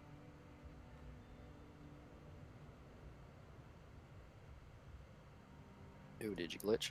You did not. Okay. Same thing. Nope, you see nothing secret, no secret doors or niches or anything, and no astral access. It's solid earth. So is the sand on top of the floor, or does the sand just stop and the tiled floor goes on? So there's tiled floor, and Right. then a drift of sand that's very thin, okay, like it's slowly blowing over it. And then it gets a little thicker, and then there's these sand drifts, almost like tiny miniature sand dunes, just from the wind swirling in here and just depositing in it and moving it, possibly unnaturally, but you don't see any evidence of that. As you scrape some of this sand, it's tile underneath. Okay. If you you come out about this far, and it's not, it's just earth. It's loose sand on top of earth. But to about here, it's tile. Okay. I'll ask Dr. Montgomery, have you found any items in the other explorations that might be a key or anything to this that could open this? Not that I can recall, but perhaps you could look over it with some of our other experts and see something we had missed. Or now that we know what we're looking for, maybe we'll see something we missed. So yeah, he says back at camp we can go into the supply tents with some of our experts and Okay. look. So look back to the camp. I gotta know what's in there, guys. In the car, I start talking about them. There's got to be something awesome in there, ancient, and powerful. By ancient and powerful, you mean expensive and rewarding? Oh yeah, we'll sell it. It's cool. So I want everyone to roll perception as you're driving from the camp. Okay. Well, am I back there? You're back. Yeah, oh no, I'm you're on at the road camp back. still. You're at the main camp. You're not going to make it don't back. have perception. Yeah. I got a 5. So if we're not going back out, I'm stripping back down in a tiny red shirt. Atari, you'd swear that buzzard circling over the camp is following you guys back. I say something quietly. I say something to the team, like, "You guys, I think that thing's following us. Can I go? Gosh, can I go into the Matrix? Yeah. Okay. Is there a Matrix here? Yes. Matrix is everywhere. Matrix is everywhere. It's wireless. There's nothing. He's on like a broad global grid. Okay, I'm gonna go into the Matrix while we're driving back. Because you got to remember, in the Matrix, there is no distance, there is no horizon. You can see every single host and every single node. It's your comlink or your deck that filters it so that you only see what's in your vicinity, and it sees what intuitively it thinks you want to see. Otherwise, it would just be a bombardment of data. You would see every single host on the entire Matrix throughout the entire world. There is no like horizon, false or otherwise. You understand what I'm saying? I want to do my dual astral vision and look up at that buzzard. Yeah, so before he does that, though, magical. I'm going to go into the Matrix, and I'm looking for cyberware on that thing. Right. I want to see if it is drone or if it is Okay, something. exactly. If it's okay, so you're gonna see if it's something mechanical, basically. Yep. Has anyone made me aware of the buzzard? Atari did say something as he then kind of got a little glassy-eyed. Okay, I'm gonna go over to the storage tent and grab Moesha. No, you're back at the camp. This is on their drive back. I'm sorry, Dr. Giggles. Yeah, we're moving in the truck. Okay, This is on their way back. so they haven't. And your roll, did you roll? Me? Okay. Yeah, why don't you go ahead and roll on your okay. trip back. See if you noticed anything.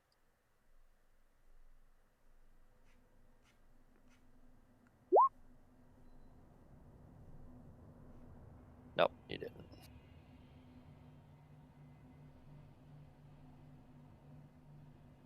Sorry, hold on, Cliff. I'm finding it. Here we go. Yeah.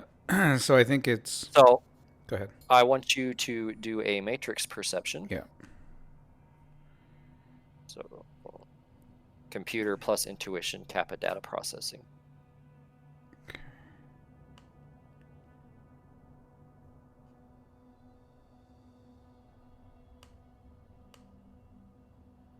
And you get a -4, actually a -6 for noise.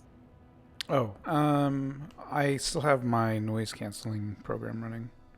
Okay, and that's what, a +2 bonus? Yeah, it's a +2. So that's a -4 then total. So the signal scrub gives you a rating Right. 2 noise reduction. Perfect. So you'll only take a -4 instead of a -6. Oh, I thought it was a -2. But -4? Okay. Yeah, well, it's -6 total. Okay, gotcha. It's -6 noise reduction total, and you have a buffer of 2, which drops it to 4. Okay. Does that make sense? Yep. Okay. And that sucks. Let's see here. -4. Let's see what I see. Got 1 success.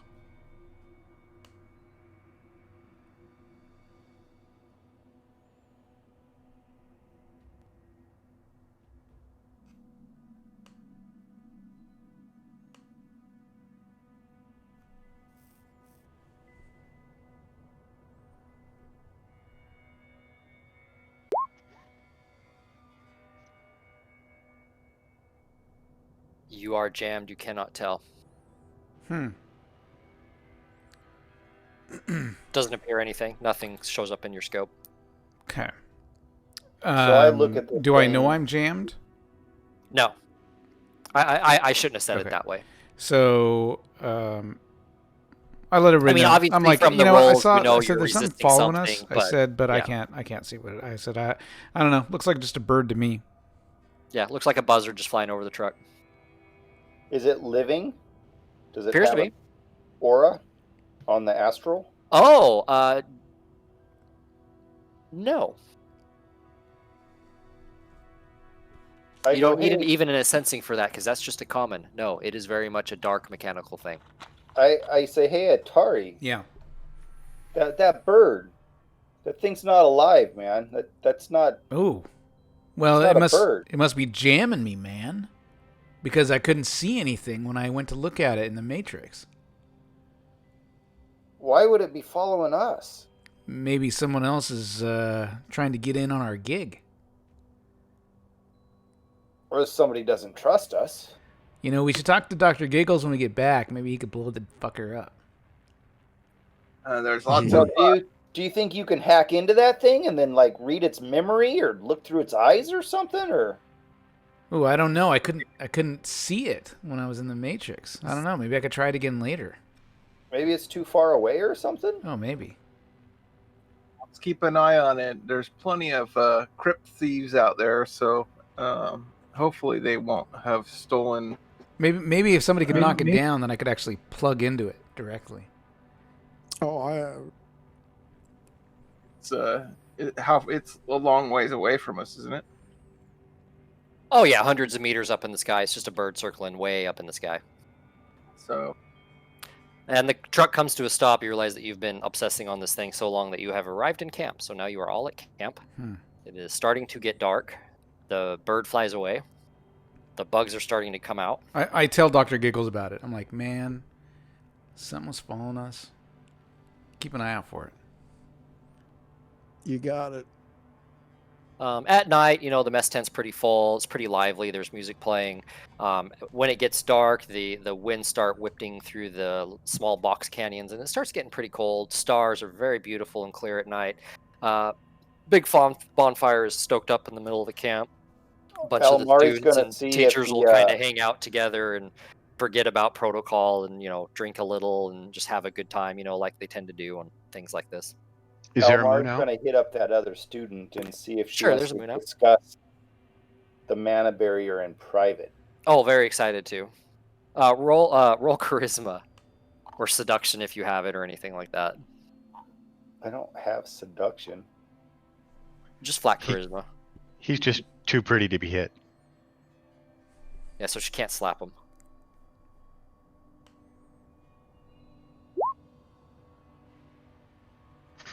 What a terrible roll. I'm It's a flattered, push, but but let's not the kind of push you wanted. right. I'm flattered, but let's just be friends for now. We just met each other. But let's spend some time together. Who knows? Yeah, It's not a yes or a no. It's a I let's could go see. in and just start talking about the mana barrier and Yep. how to crack it, and She doesn't scoot away from you. She still stays, kind of sitting up, leaning against you, really close to each other like you were. So she's not offended, but she's not easy. I asked Dr. Montgomery to show me those items that he thought could be part of the. Okay. Yep. Some of them are already shipped off, of course, but we do have a bunch of the specimens here in the main tent as well as in one of the storage tents here. And a couple of the experts that are cataloging things kind of go with you and point out things. Again, a lot of kind of like jewelry, necklaces, especially, seem to be the most popular, and kind of bracelet, like a smaller, almost like a bracelet size, as well as sticks, just a simple stick with like some feathers on the end. It might look just like nothing until you astrally look at it, or with your detect magic you can tell this is actually magical. A lot of the items are just raw auriculatum material. They're not foci, it's just they're magical material. They're high in magic. Either they've witnessed something or they're just high in auriculatum. Some of them, like the worked ones, the necklaces and whatnot, those are obviously all foci of various kinds or another. It spans the spectrum, but none of them seem like super powerful. They're all like really low grade, if you will. Like level 1 or 2. There is no like level 6 power foci. Raw. There's nothing like that you can detect. The nicer ones were in that tent. I'm gonna suit up and just walk the perimeter. I'm gonna go with him. You don't see anything that you detect as like a key or anything that looks like a key. Like I said, just like artistic pieces, like a stick with leather wrapped around it and some feathers, or a string like, of agates, or a big piece of turquoise on a necklace. Yeah, a few necklaces, some worked pieces, mostly of like copper, or like a really crude bronze type of material. Worked into like a necklace with a setting with a large piece of turquoise in it. Is there like any pieces that have an amulet that looks the same, like multiple of the same? Because they could be keys. Like I see what you're saying. No, not really. A couple that look fairly similar, but when you really look at the detail, you can tell that they were like made by different people or different styles. Okay. Yeah, it doesn't look like there's much here to open up the.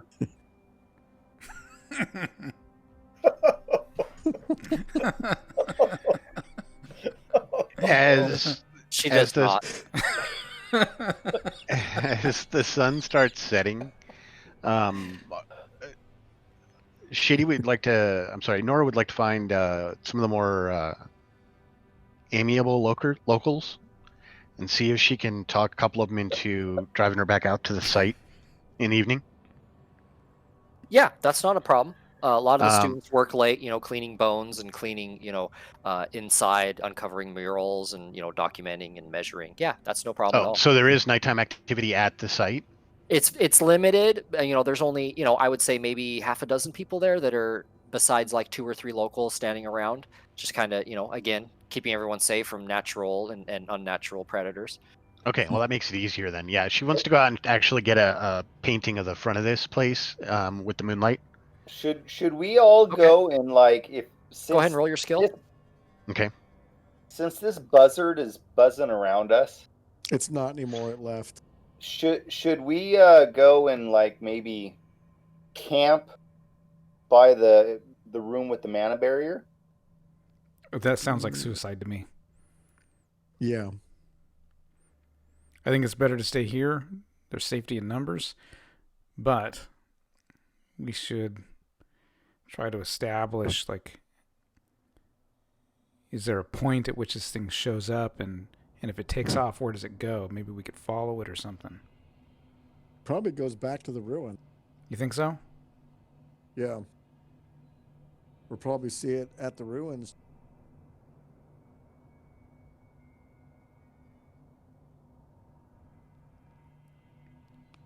All right. So Laird, you do your painting. It's going to take you a few hours, not too long, a couple hours maybe. You start and stop a few times, not really happy with what you're getting, and eventually you get something that you're not really happy with, but you figure that's the best you're going to get. It's just not your night. still working to getting the light right. Yep. Some All value, but a work in progress for sure. Mm-hmm. More a learning experience for me. Okay. Yep. And I'm sorry, Atari Giggles, I didn't catch what you guys were going to do. We're walking the perimeter. Yep. And you know, any hills, you know, we kind of want to walk up and try to get a view where we can kind of look out, you know, basically anywhere from, you know, I'm thinking looking out this direction, looking out that direction. Yeah, maybe both of you go ahead and zoom your map out. Yeah, zoom your map out if you haven't already. At your campsite, which I'm going to ping and center you, it's in the end of a box canyon. These are sheer cliffs going up about 200 meters, maybe 300 meters. So you can't really climb them. Okay. And then on the top, they are flat and level again. So they're just, you know, sheer cliffs that go straight up to a higher. If I had my grapple gun. Yes, exactly. We would have been up on top of there.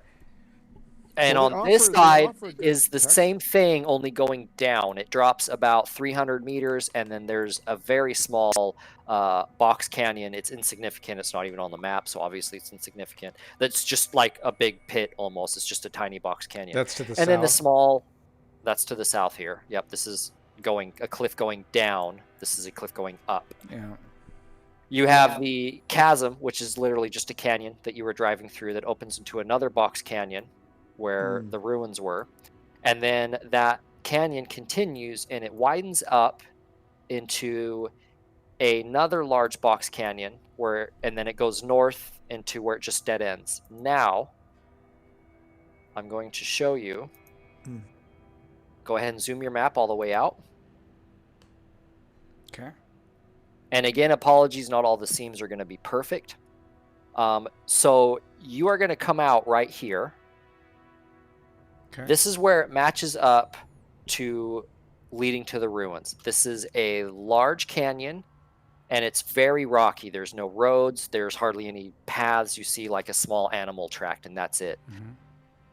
As you go out from that, the canyon opens up. These are sheer cliff walls, you know, and they continue all the way around to this side, you know, with just large boulders, large rock formations that eventually come out to a small, like, ranch or farm path, you know, where a few vehicles have just worn a path, off-road vehicles that lead out until eventually you come out to civilization, where it leads off into that village that Almari had astrally perceived.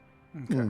So that's the big picture as you were flying out, as you talk to the locals, as you kind of walk around the camp and maybe go on a drive with one of the guards, you know, going around the perimeter looking for paracritters, normal critters, bandits, you know, anything like that. Okay. Okay, So so I'm going to put you back on the camp map. So just to share with everyone. Is that a pyramid? That is the working tent at the campsite or at the dig site where they clean the bones, clean off the artifacts, archive, bag stuff, box stuff up, get ready to transport out. Every once in a while, a helicopter shows up, lands, drops supplies, grabs, you know, artifacts or people and flies out, once or twice a day maybe, if that. So anything not flying has to come in through the open. I'm sorry? No, I was just kind of thinking out loud. So anything not flying would have to come in through this open. Would have to come through this opening, yeah. Yeah. Yep. That's the canyon exit. That's the only way in or out on the ground. Yeah. So we have a nice little protective barrier here. There's also only one way out. Yeah. All right. So you guys going to do anything else that night? No, I did look up artificing, and that is used to sense those magical foci. So that's the way you would Okay. do it. So Go ahead and roll your artificing then. Thanks for looking that up.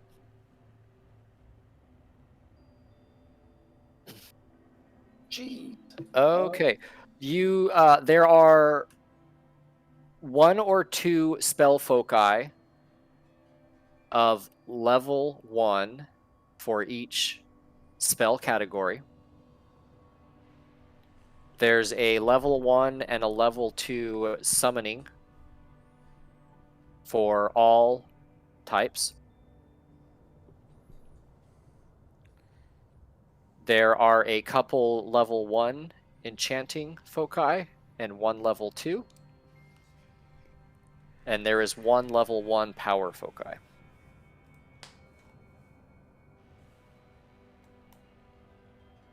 is that ornate and gold, or is it? There is also 1 power 3 water spirit foci. I'm sorry, air spirit foci. Not water. Air.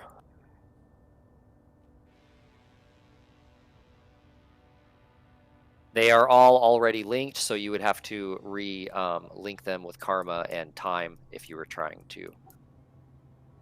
Okay. They are still linked to their ancient owners, even though those owners are long since dust. And that's all in that tent there.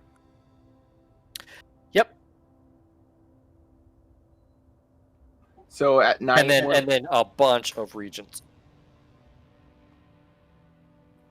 So at night, I tell the guys, I think we hit the mother lode, and give them that information.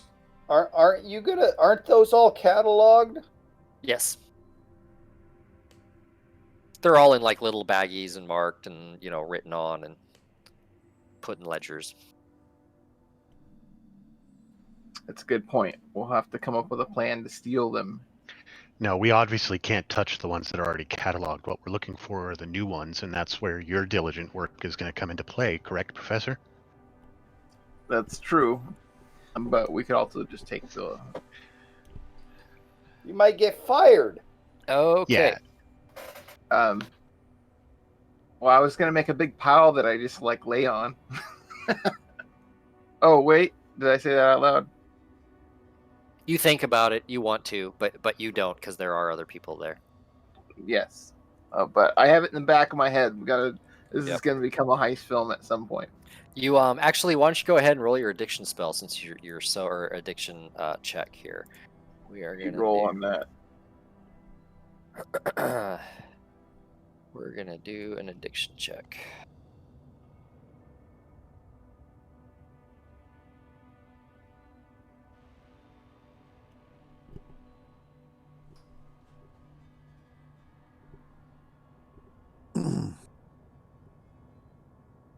I want you to roll logic plus willpower. Any minuses or pluses?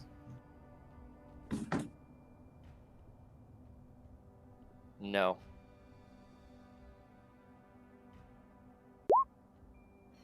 Whew. Yep, you have no problem resisting the need to take these. Could have got me into trouble. Yep, could have. All right, so the rest of the evening passes. No one else is doing anything? Nope, just keeping an eye on the sky. I'm just itching my arms the whole time. You see, the man-made satellites and space stations and whatnot flying way up in high orbit. One goes passing by every once in a while. There's quite a few up in the air by this time. And the night goes by uneventfully. Eventually, everyone settles down and goes to sleep. Camp gets quiet. You hear the native animals echoing through the canyon. And you get a good night's sleep with no noise from the city. It's actually quite refreshing. I feel so out of place. I can't sleep. Yeah, I need maybe the even white unsettling noise. to some. There you go. And morning comes. Breakfast is being made. Everyone's excited for the day of work. You guys are rustled up. Have a hearty breakfast and play the part. Yeah, let's go break this barrier. Yeah, I'm all like energized and ready to go. Montgomery I'm gonna suit and up this his team. time Okay. Wear my armored jacket out there. and grab Moesha. Since I would tell everyone there's some danger beyond, for sure. I throw. Didn't Atari make a patch for me For what? Oh, the for my security armor, to patch. throw on the armor? Yeah. Yep. And I just tell them my students used to be in their previous careers, they're retired and working on the GI Bill or whatever. King on the GI Bill. Yeah, so Dr. Giggles and I, we kind of march side by side. This is my rifle. This is my gun. This is for fighting. This is for fun. Sound off. Helicopter show. All right. Wait. So Montgomery's student, your friend, I guess we should give her a name. Let's call her Lisa. Lisa? Yep. Short for some long elven word that I'm not even going to try and pronounce. Molisa. Lisalalalana. Thank you. That one right there. Or Lisa for short. So, who wants to be the leader of this ritual spell?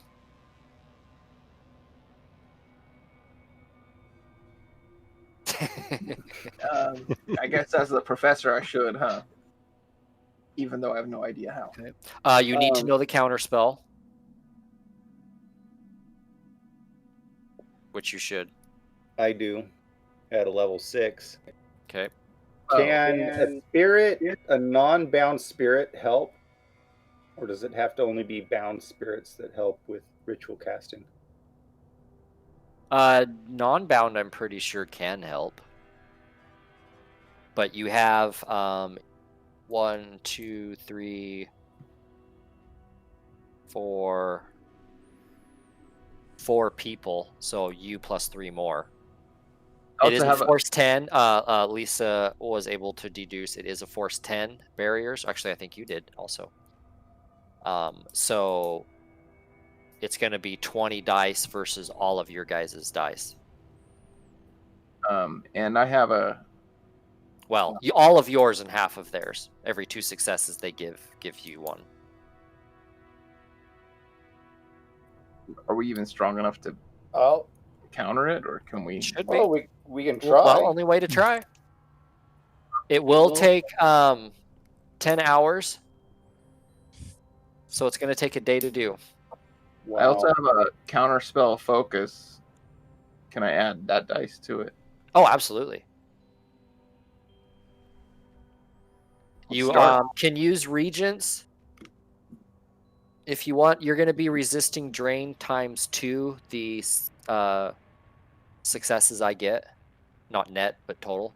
Just so you know, Almari, that's going to be directed at you. You can use regents to lower this drain. Okay. You'll be casting it at a level 10. So it'll be physical. Most likely it will be physical. It's based on my hits, not the force, remember. Well, I might as well take a seat against the dune and relax. Yeah, this is basically going to take a day. So the rest of you, if you want to do something else, you can. I'll use whatever. I mean, I have enough reagents, so I'm going to use as many as I can so that I don't. Okay. So let's go ahead and everyone roll your test. So everyone roll their counter spelling. -2. Yes, you have a -2. So she's going to add 2 to yours, Lisa, and then the other student. Oh, wow, that's really good. Is going to add another 1. Bam! So 6, 7, 8. You're at 9 right now. Hans, what are you rolling drain for? I rolled What a are you doing? Sitting in the heat. He's like, And I feel so Longstreet drained. gives 2 more. That gives you a +1. Awesome. How's that for teamwork? You got 1 over what you needed. And then my drain is going to be what? Your drain is going to be, actually, hold on. I have to roll. That's right. So you guys got 11 successes total. 6. Wow, Mari, that was a 7, roll. 8, 9, Holy 10, That was a shit. roll 11. with the -2 even. Wow, that was nice. I roll 20 dice. And I have to roll 11 or more successes.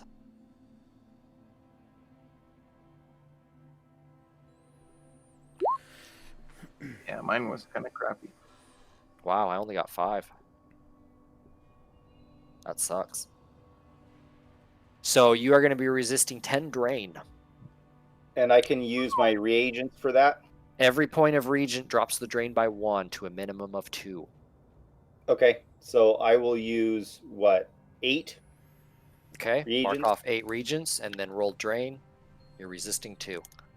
Physical. Oof. You feel all this power coursing through you and this barrier just fighting back, and it just feels like your body and guts are just being ripped apart. It's just searing, like horrible, horrible heartburn, just searing within you. But you force yourself through it, and you break through the pain barrier, and you literally break through the spell barrier, and they shatter in magical sparks. And you take Damn a deep breath. enchiladas. I throw a smile at Lisa. She smiles back, very impressed. Pat Omari, good And job. she claps. She claps and gives a little jump. Whee! After 10 hours. And shouts something like "fuck yeah" in Elven. When the barrier drops, there is, you guys, even you mundanes, feel like this rush of energy, like something unseen but powerful went off near you. And then you feel a physical rush of air, just the stale, cold air come shooting out from this now open area, sealed for who knows how long. Smells I'm stale. going to cast a increased reflexes on myself, but I'm going to use reagents. So I'm going to cast at a force 1, and I'm going to use 8 reagents. Okay. Roll perception, everyone. Roll with a -4, a -2 if you have low light. You don't have I have low light. perception. What do you roll?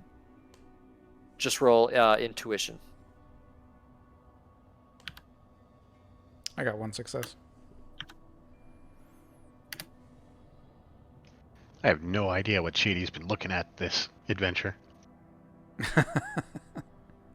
Perception -2 if we have low light. Yep. Yeah, because I have low light. So We all rolled 1. Some of So you -2. swear you saw something moving in the shadows in the back of the room for a moment. Jesus, Hans! Nice roll, Hans. Hans, you know you saw something back in the back corners of the room. dude, I saw a motherfucker back in that room. That's Oh, a where at? critter maybe or something, but there was something in there moving. There is. Maybe it was the wind. I know there is. You're sure it something wasn't. back there. Holy My thermal moly! didn't pick up on it. Nice. Your thermal is completely dead. When you look at thermal, everything is the same ambient temperature. And Oh, you see wow. nothing.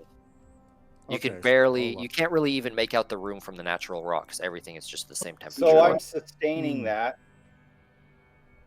Thank goodness for low light. With Roll your -2, drain. you're on fire tonight, Omari. Holy crap.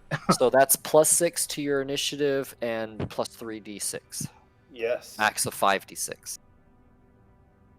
Omari's like super Roll your fast. drain. Yeah, he's really fast. And remember that. So my drain is going to be 2. Yeah. 2. So I'm gonna move up there with the gun, with Moesha facing out, moving forward with the gun aimed, kind of looking to see if I can see where that critter went. Okay. We Kind of peeking around the corner. we can all see in low light, right? You I can't. think so. It's hard to see because it is very dark in here. Well, You're in a cave, you know, but you can see some. There's enough light that you can pick up enough to make out the room. Well, as a dwarf, I think I have my low. Is it low light vision or is it? It's low light. Thermographic does nothing. Thermographic, you're blind. It's the same as regular sight. There's no change in temperature. It's almost unnatural. Shall use my magic sense and see if there's anything magical here in the first 60 feet.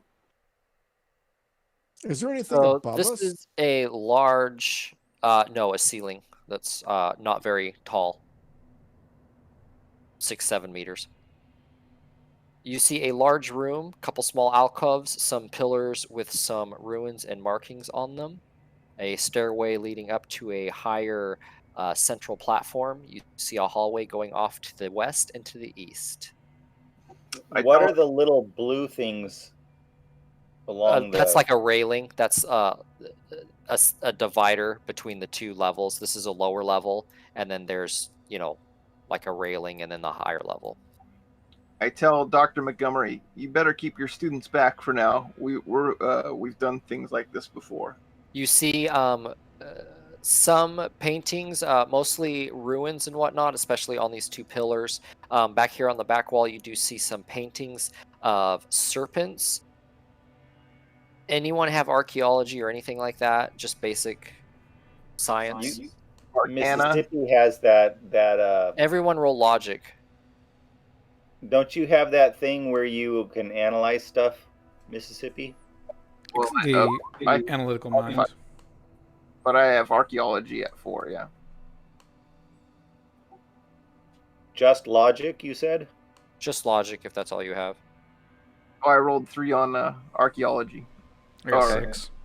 Longstreet, you and Atari are both certain that this is religious in nature. You picking up when I'm picking up, Dr. Longstreet? Yeah, it looks like there was some snake cult. Looks religious to me. I put my fists together like Conan, like snake cult. And when you do that, slithering out from both entryways. I look at Mississippi. What did you do? I put my hands together and they all appeared. I yell, Dr. Montgomery, run! Crap. What? Give me 1 second, guys. I forgot to do something. It will take me 1 moment to fix. I yelled at the students, get back! These things look dangerous.